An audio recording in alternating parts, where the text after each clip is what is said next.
صلاح الدین ایوبی کے ساتھ 70,000 فوج تھی، ساری غوث پاک کی ماننے والی. اور شہاب الدین گوری یہ آپ کے پاکستان میں ہے، شہاب الدین، اور دلیر آدمی. وہ کہتے ہیں میں تو سویا ہوا تھا افغانستان میں، میری تو خواب میں ایک درویش آئے، کہنے لگے آ کے ہندوستان پہ حملہ کر، میں نے ماحول بنا دیا ہے، رب تجھے کامیابی دے. شہاب الدین کہتے ہیں میں نے خواب دیکھی، میں سو گیا، اگلے دن وہ پھر آئے، کہنے لگے یار تجھے کہا تھا حملہ کر، اللہ تجھے فتح دے گا. کہتے ہیں میں نے کچھ زیادہ دلچسپی نہیں لی، سو گیا. تیسرے دن آئے تو مجھے جھنجھوڑا، کہنے لگے تیرا دماغ کام نہیں کرتا. میں نے کہا حملہ کر، اللہ فتح دے گا، آتا کیوں نہیں؟ کہتے میں فوج لے کے ہندوستان پہ حملہ آور ہوا.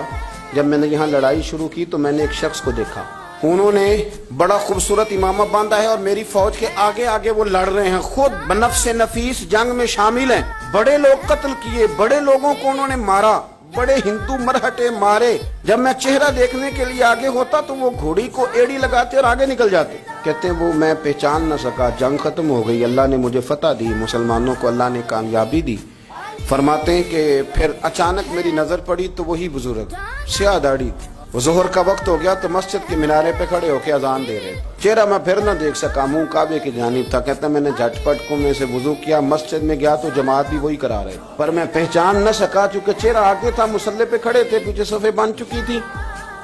فرمانے لگے کہ جب نماز کی تکمیل ہو گئی اور انہوں نے نمازیوں کی جانب منہ کیا تو میں نے ان کا چہرہ دیکھا تو یہ تو وہی بزرگ ہیں جو مجھے خواب میں ملے تھے اور جنہوں نے کہا تھا حملہ کر، رب تجھے فتح دے گا. فرماتے ہیں میں قریب گیا اور میں نے جا کے کہا حضور پہلے خواب میں آئے، پھر ہمارے ساتھ مل کے لڑے اور سب سے زیادہ لڑے، پھر اذانیں بھی پڑھی، پھر جماعتیں بھی کرائیں، تو مہربانی کرے نام ہی بتا دے. فرمانے لگے کوئی اتنا بڑا نام نہیں، فقیر کو معین الدین اجمیری کہا جاتا. شہاب الدین گوری کی قبر نا ڈاکٹر عبد القدیر خان نے بنوائی ہے، کسی گدی نشین نے نہیں بنوائی کہ گلہ لگاؤں گا.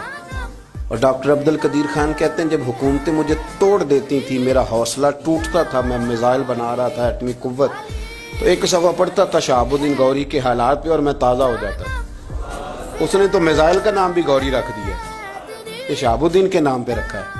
یہ قبر ہے سوابے میں، جا کے پوچھیں وہاں سوئے ہوئے ہیں شہاب الدین، ان کی قبر پہ بھی لکھا ہے منظور نظر خواجہ معین الدین اجمیری. آپ کیا بات کرتے ہیں کہ صوفیان جہاد نہیں کیا؟ کہاں رہتے ہیں آپ آئیں ہم آپ کو آئینہ دکھائیں. پر ان کو آئینہ جو دکھایا تو برا مان گئے، ان کو آئینہ جو دکھایا تو برا مان گئے. او خدا کے بندو، یہ سارے درویشوں کے ماننے والے، پروردہ درویشوں کے، انہوں نے سیکھا تھا.